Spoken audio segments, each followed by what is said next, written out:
This is Saeed Al-Tawil. He was editor-in-chief of the Al-Gaza news website, and he was killed by an Israeli bombardment while covering the evacuation of the Haji Tower in Gaza City. Saeed. This is a photograph of Yumna, who, after a difficult caesarean operation, had to flee with her mother and was killed 5 months ago. This is 10-year-old Gaza Shaban, killed with all her family by an Israeli strike.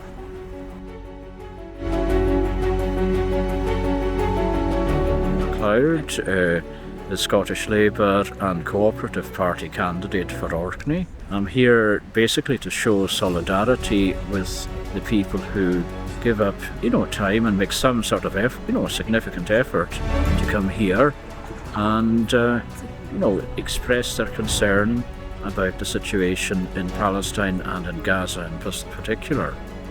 Well, simply to draw attention to the wider, of the wider population to the seriousness of this issue. I mean, unusually, we're faced with a substantial number of people being at risk of dying from starvation or other causes. It has to end up with sufficient aid getting into Gaza for people to be able to basically live and then to start to rebuild.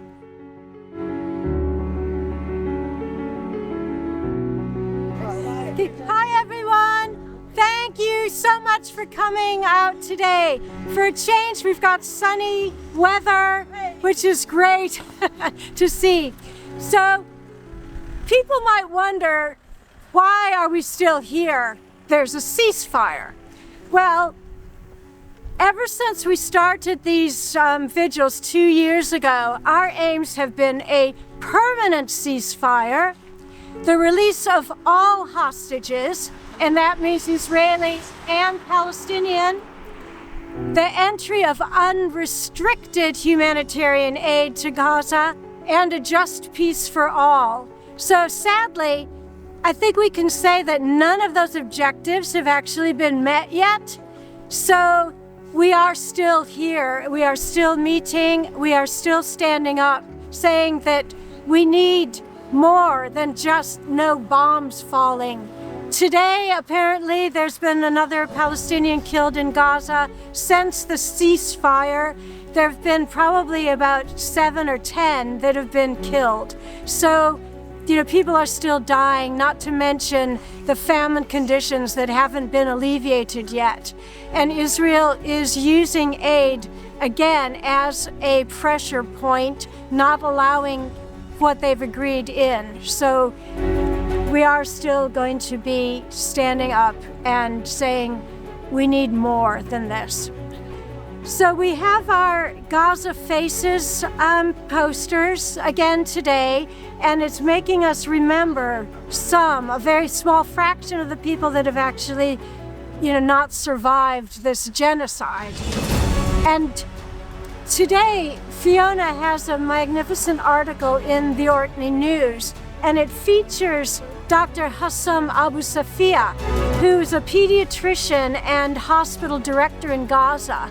That you might remember the photo of him confronting an Israeli tank in the rubble. He's been in detention since December 2024, I think it is. He's now been given another administrative detention order, which means another 6 months being held without charge or trial. So Amnesty International has launched a campaign around the world for activists and members of the public to sign a petition asking for his immediate release. And sadly, he isn't alone. There are thousands of Palestinians that are in Israeli detention and are being mistreated. So we do have to keep our focus on all the human rights abuses that are going on. A 10-year-old boy was shot in the West Bank just this week.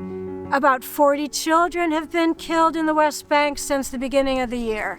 So yes, we do still need to keep standing up for justice and for human rights for everyone in the region. So today at 2:15, Sheena is going to be hosting an embroidery project, and it's at the Pickakoi Center at 2:15. You don't need embroidery experience to go along, and it's going to be a follow-on from the wonderful project that was carried out last year, a Palestinian embroidery project. This one is going to be a general banner, and people will be discussing today how they want that to look. So I would encourage everyone who wants to go along to that.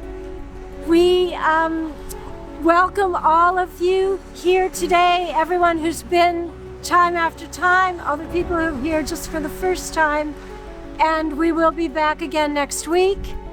So I'll pick up your posters and just say thank you again for coming out today.